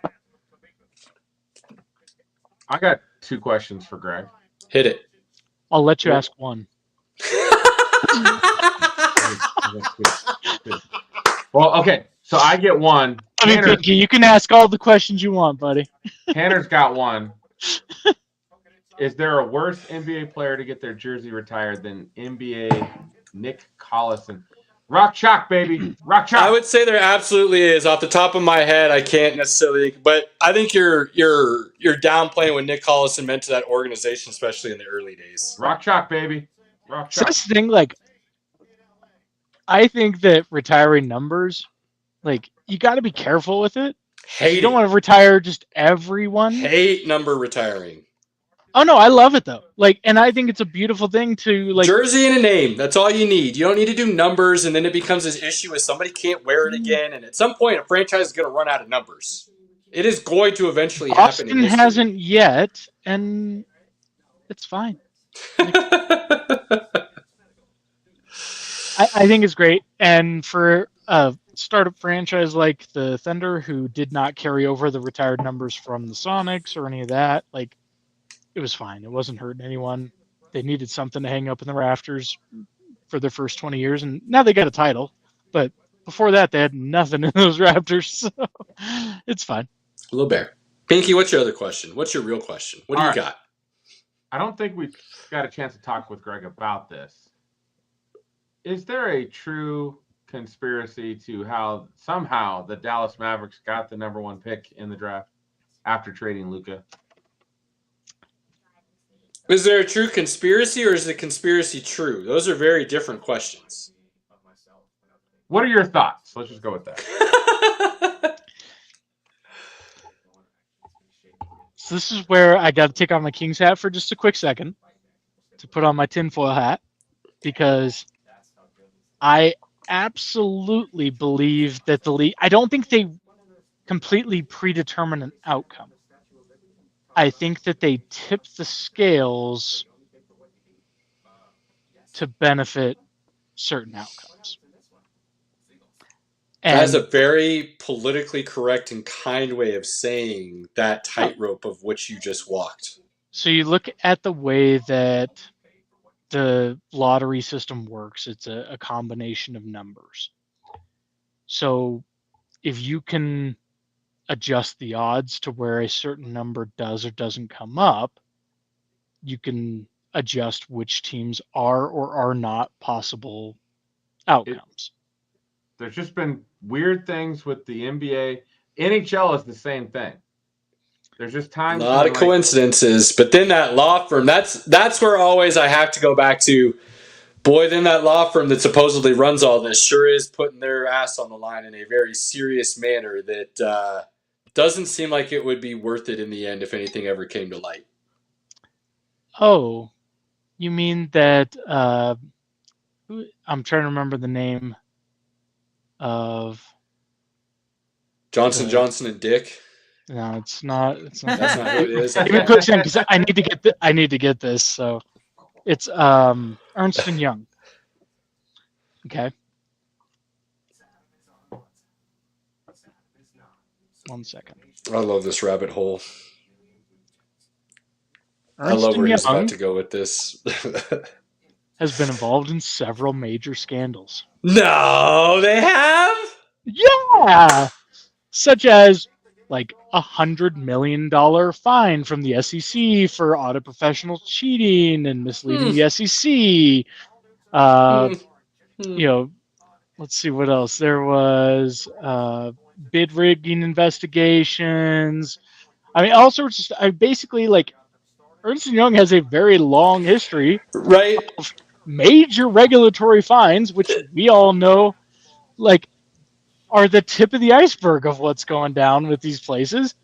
The NBA is a multi-billion-dollar industry. You think they don't have money to like make it worth Ernst & Young's while? Hey, it's cool. If anybody comes after you and wants a $100 million fine, we've got that sitting in this escrow waiting for you to go ahead and take care of. We've got sponsorship through Aspiration for they're going to sponsor Ernst & Young for their tree planting business. Like, where there's smoke, there's fire. Too many coincidences become a truth. Like, it's tough to argue against the situation.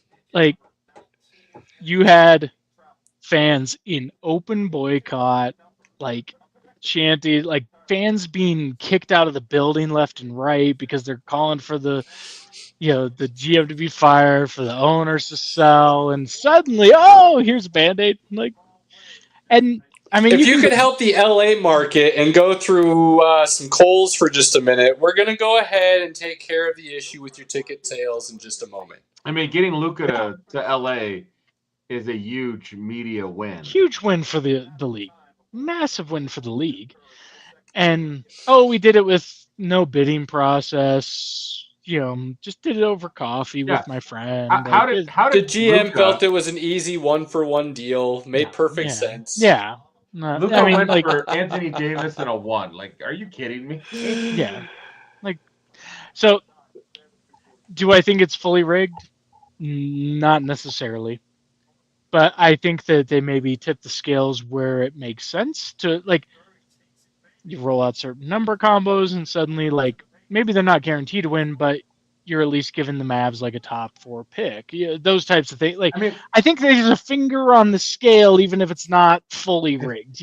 That's kind of what I'm getting at. If a team has 1% chance to win the lottery and get the number 1 pick, and then they get it, something seems but off. Devil's advocate of that could be that's how we prove it's a true lottery system, because anything can happen. You know what I mean? That's what the NBA continues.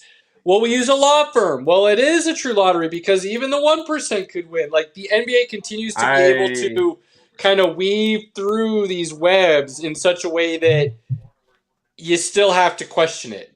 You still have this level of doubt that allows it to continue. I hate the lottery in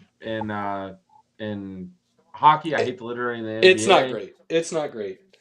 People keep asking for the lottery in NFL, and I'm like, no. When you were that freaking bad with 22 players on the field, Well, the NBA, though, I mean, what the NFL does great in is all its other checks and balances, if you will, with free agency and contracts and things of that nature that allow them to continue parity so that the worst team does get the first pick. The NHL, the NBA, they don't have those same checks and balances. Baseball definitely doesn't. So that's why the worst gets the first pick doesn't necessarily work in those situations. Also, because one guy on an NBA team can completely change the game in a franchise, whereas that's not the same in football. So there's differences that don't quite allow you to compare apples to apples, if you will, in those situations.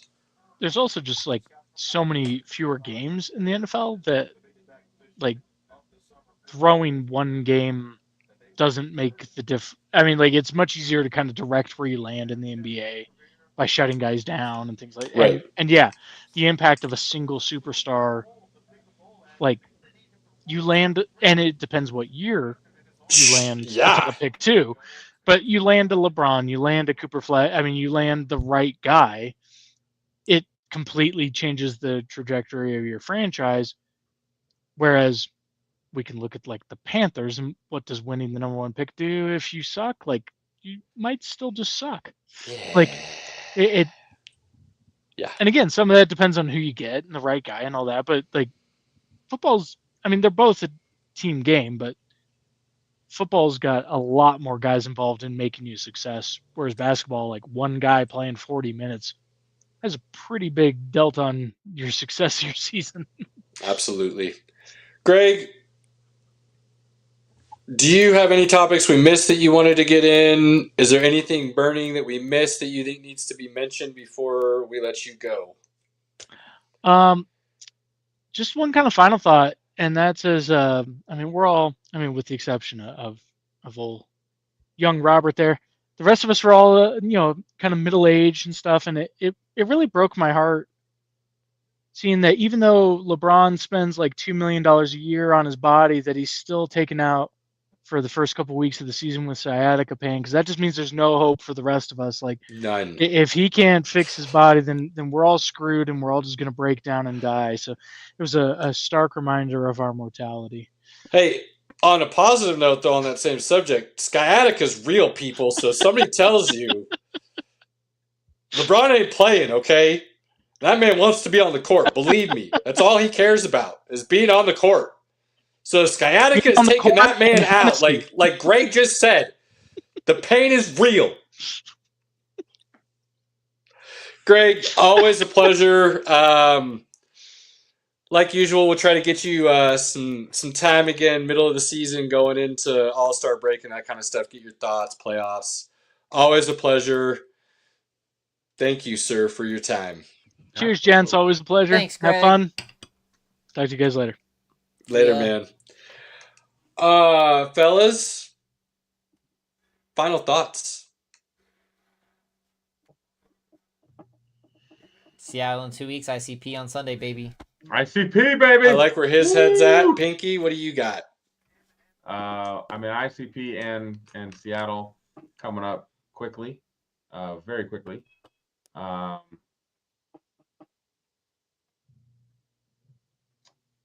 just made money on the NBA tonight, so let's go. A double OT really helps you out, good sir. I cashed out quite a few bets because the cash out was like $10 less than what I could win. Oh, okay. So I just took it. Good. There you go. Guys, you hear me talk about it a lot, but this time of the year is hard to argue against as the best time of year in sports. It's not something I necessarily believe. I go back and forth, but man, there is so much going on. As you just saw with this show, we went way over time, more so than we expected. Thank you to Greg again for being willing to stay much longer than he originally planned. I could go so much more into depth with all that NBA, but I wanted it to be more about just getting kind of Greg's takes on things tonight. You want to know more NBA stuff, you want to talk about stuff, believe me, I could give you my side of all those things I asked Greg about and discuss. So, as always, if you want to talk about something, you want to hear about something, hit us up. Let us know. We're on the socials. We're more than happy to go and discuss anything.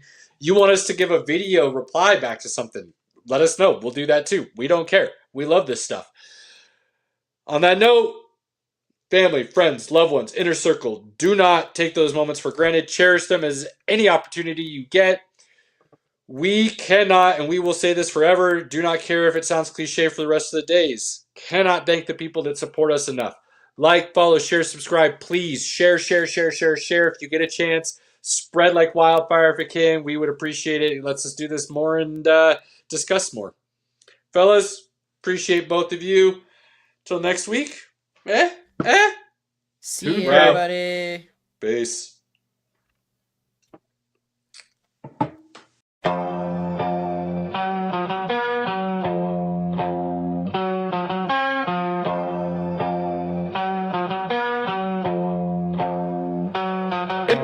Pinky in the building, rapping.